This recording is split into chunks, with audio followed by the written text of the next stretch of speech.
बड़बड़ाती जिठानी। सिम्मी की शादी एक जॉइंट फैमिली में होती है जहां उसके पति राकेश के चाचा चाची भी साथ रहते थे। उनकी बहू मेघा सिम्मी की जिठानी लगती थी। अरे मेघा, राकेश आ गया है, उसका खाना लगा दे बेटा। हाँ माँ, बस वो चेंज कर ले, मैं खाना लगा दूंगी। सबके कमरे में जाने के बाद सिम्मी और राकेश साथ खाना खाते हैं, जिसे देखकर मेघा को जलन होने लगती है। अरे सिम्मी, हमारे घर में पति के साथ खाना खाने का रिवाज नहीं है, तुम्हें राकेश ने बताया नहीं क्या? सिम्मी मुस्कुराकर वहां से चली जाती है कि मेघा सिम्मी की सास के पास जाती है। अरे चाची जी, राकेश भैया तो सीधे हैं, कछु नहीं बोलते, कछु नहीं समझते, लेकिन आप तो सयानी है ना। अब देखिए, साथ बैठकर खाती है भैया के, कुछ झूठा मीठा उसका भैया के पेट में चला जाए तो सिम्मी को तो पाप लगेगा ना, पाप। सिम्मी मेघा की बात सुन लेती है लेकिन कुछ नहीं बोलती। अगले दिन, सिम्मी, मैं मुंबई जा रहा हूँ, तुमको चलना है तो साथ चलो। मेघा राकेश की बात सुनती है और सीधे सिम्मी की सास के पास जाती है। अरे चाची, अरे चाची। अरे मेघा, क्या हो गया? बहुत परेशान लग रही है, सब ठीक तो है ना? अरे नहीं ना चाची, कैसा ठीक है? राकेश भैया मुंबई जा रहे हैं, आप तो जानती हैं कितने सीधे हैं, इतनी दूर जा रहे हैं, कहीं कुछ हो न जाए। अरे नहीं नहीं, मैं नहीं जाने दूंगी उसे। अरे सिम्मी, पता चला है कि राकेश मुंबई जा रहा है। ना बेटा ना, वो नहीं जा सकता।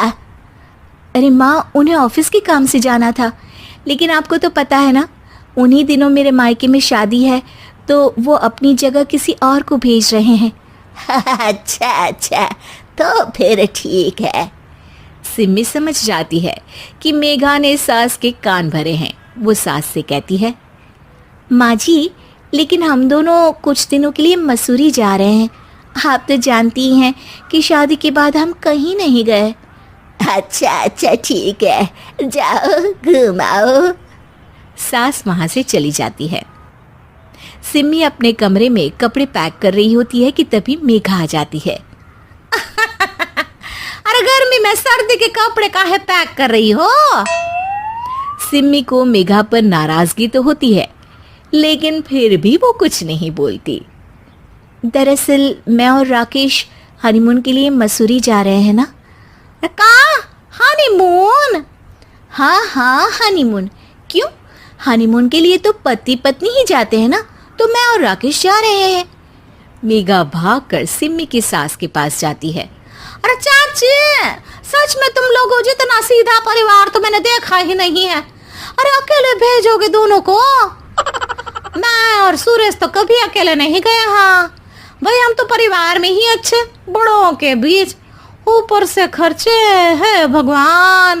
अरे चाची, पहाड़ी इलाका है, कुछ हो गया तो? सास सीधी सिम्मी को बुलाती है, लेकिन सिम्मी तो वहीं सास के कमरे के बाहर ही खड़ी थी। बस मेघा दीदी, आपसे यही उम्मीद थी।